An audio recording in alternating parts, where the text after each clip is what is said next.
You as someone who knows BBC inside out for it, and it's your profession, the broadcasting and media, how do you see the Hungarian national television fulfill its original purpose to provide objective information as a public service television? What would you recommend to the Hungarian people, especially in the rural Hungary, to look for reliable information sources? Can the opposition use alternate media to balance out somehow the inequality of the owning the media in Hungary? I think it's important not to underestimate the intelligence of the Hungarian public in the villages, in the small towns, in the cities. Mm-hmm. I think it's easy to sit in Budapest. I think it's easy for opposition politicians or opposition-minded people to sit in Budapest and feel that everyone in the countryside has been brainwashed, and that's the only explanation why they continue to vote for a certain party. When I was traveling through the Borsod 6 constituency before the by-election, where Kont Zsófia narrowly defeated the United Opposition candidate in October 2020. There, I was asking people in the villages, who you're going to vote for and why next week, but I was also asking where you get your information from. And I remember one elderly lady saying to me, she watches Hír TV, and then she watches M1, and then she watches RTL Club to get a different side of the story. And here's a relatively simple woman in a village, who's aware that one television station is going to be telling a different story, and she wants to get a balanced view. Mm. And when I asked her who she was going to vote for, she said, well, she had been planning to vote for the opposition, but then the Fidesz agitators, and that was the word she used in Hungarian, agitátorok, had come round, and they were so nice that she promised them that she would vote for them, for their party. But she said very proudly, her children were going to vote for the opposition, and she was pleased that her children were going to vote for the opposition as well, to sort of balance out the views in the family as well, somehow. And so, I don't think one should be too depressed about. I mean, there's a lot of depressing, when one sees, the same propaganda being churned out by television and media channels close to the governing party. But I don't think one should underestimate the intelligence of the Hungarian public, the Hungarian voting public, and the opposition. If they need to win, they have to get out into the villages and do what Fidesz did after 2002 to have policies to explain how life would be different. There's a lot of fear in those villages and in those small towns. What happens if we're not on the same side as those in power in Budapest? There's a lot of bribery going on in those villages. If the opposition, any opposition wants to win, they have to get into those villages and small towns and present a program which is credible, policies that people would feel that their economic poverty or their problems are better solved than the current government, like any opposition has to. So, don't underestimate the Hungarians. That's why I'm still here. I saw yesterday this interview when you asked the questions. You were in a press conference from Orbán, and he wasn't really answering. He said something like one short phrase, like it's in our institution or something. I love our institution. Yes, exactly. I mean, it's a shame. I feel about him about the same as Saya. He hasn't fallen from grace, but he's. I feel sorry for him as well. He's really burnt out morally. He's not a happy person. It's not a happy party. I'm always struck about Fidesz, and I didn't say this in the interview, but why, if you win power, you ought to have at least a good party. You ought to celebrate it a bit. You ought to have a good time in power. It's not just about ripping off the country, but these people always seem so frightened of one another. they're not enjoying being in power. I think they'd probably be happier if they lost power. It reminds me also another interview you had in 2017 with Zoltán Kovács, when you tried to question him about the Soros campaign and the migration policy. And that was very disturbing for me. Like his answers, as he was in complete denial, you know. At some point, he just shut down the conversation, basically. Did it even air on BBC? Not on the BBC, on YouTube, only on YouTube. Because it wasn't, you know, basically I was interviewing him that day. I just needed one 18-second clip to fit into a BBC piece that I was doing. But obviously, because we turned up with two cameras for once, you know, we were a friend of mine and I were experimenting. We had two cameras that day, so we thought we may as well film it with two cameras, which is a more exciting way of filming an interview anyway, because it creates a much more of a interaction. So I knew I was on camera all the time. He was on camera all the time, and I, you know, I'd got fed up with him really, and fed up with his answers, and fed up with this whole situation. And so for once, you know, there was an old BBC way of asking questions, which is some of our viewers might find that difficult to believe. You know, that's the standard BBC thing of, you know, it's not me doubting it. It's some of our viewers might find that hard to believe. But this time I went in a bit harder. Just because I was getting annoyed by him. They're trying to hide it and trying to stay polite. So I was saying, but you know, there is no Soros plan, is there, Zoltán? You know, more like a Hungarian government plan, you said. Yes, yeah, exactly. There's a Hungarian government plan to use this issue to win the election, and you know, and he said it's complete nonsense. Yes, exactly.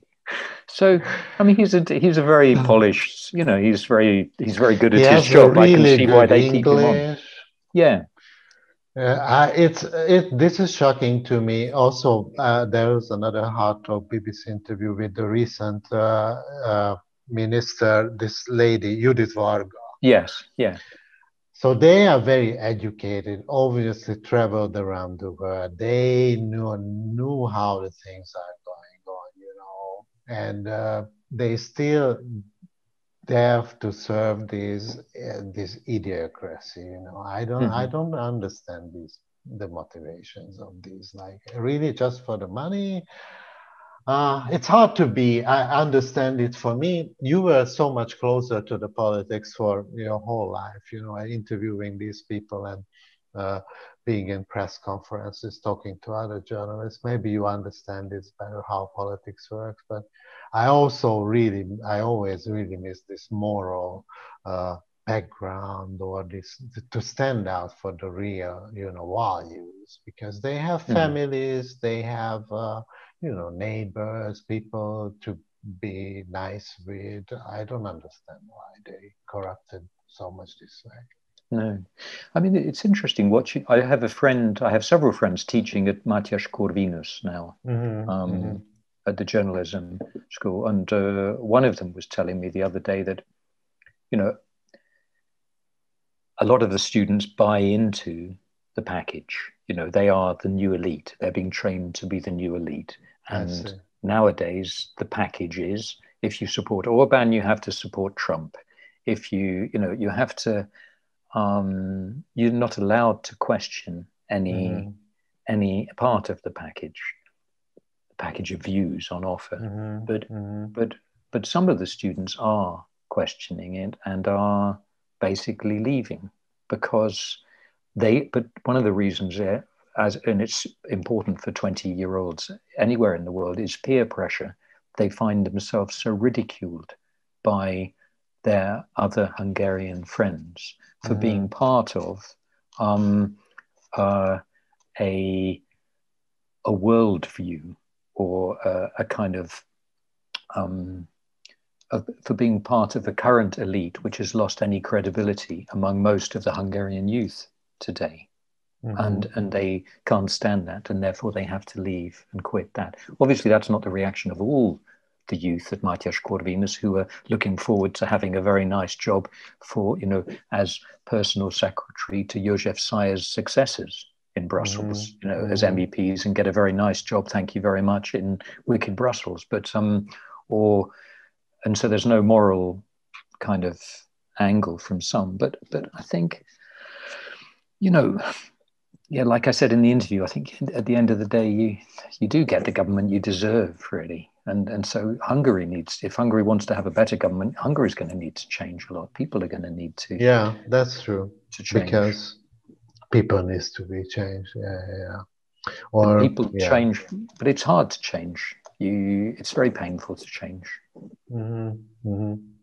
And maybe to change to what, because sometimes what they see, it's not that attractive too. That's the problem, I think, because even the Western societies are full with controversy, of course, oppression and things like that. But let's not go to this depressed. It was I really liked your every bits of your interview. At the end, you went to a very positive. There was a very positive outcome. So I really could use everything, to be like the final.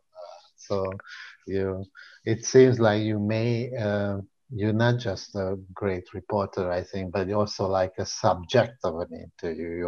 You're doing very great on that part, if I may say so. But I think it's not surprising to you. Well, it's so thank you for inviting me on to. I will always think of it as not Szamárpad, but Szamárdob, I think. I misread it once, but it's the dob is nice somehow. I like the idea of a drum. Yeah, I was thinking about how will I sell it to foreign audience, the channel name. If I should. Why don't you call it the donkey drum? Why don't you call it not the donkey stage, but why don't you call it the donkey drum? Because the D, the D and the D. Donkey drum, because you're beating a drum, right? Or you're giving people a chance to beat a drum, or you're drumming together somehow in an interview, because that's the process. One's making music with another person that one's being interviewed by. And if I was in the English-speaking world, skimming through podcasts, blogs, whatever stuff on YouTube, the donkey drum, I'd look at it just on the name alone. What on earth is that? Okay, I think I will use it then, but for the name of the playlist, I will call it not English interviews, but I will call it then donkey drum, and I will use it. I will figure this out, because that's a key point, to get some attraction. And thank you for this. Okay. Also, donkeys are very intelligent creatures. My son Mate, he's just been traveling for 2 years in Central and South America. He and his girlfriend, they bought 3 mules, 3 ösver, one each to ride and another as a pack animal. And for 2 years, they rode from Colombia to Peru in the high Andes on these animals, and they were saying, Mate was describing the sheer intelligence of a donkey, of a ösver, of a mule compared to a horse. That a horse rides with its head out front, and if you tell it to, a horse will ride over the edge of a cliff, whereas a mule, or a donkey for that matter, it walks with its head down. And it's looking at its front feet. It's watching where it's going, and it would never walk over a cliff or something, because it's too clever. And he was saying that they laugh as animals. They, if you're taking them food, they recognize your voice. That a mule can sniff mud in marshes and decide whether it's going to be too deep or not, just from smelling it. So this Szamár ösver kind of, I think you're on the right line there. I like them, and they also individualist, Plus, I noticed later, after I made this decision, that it's a part of the Democratic Party in the US, so maybe that's also an interesting relation. Yes. Nick Thorpe, thank you very much. I'm really appreciated for your time and answers. I would like to ask everyone to subscribe to the channel. We continue upload content to this English playlist as well.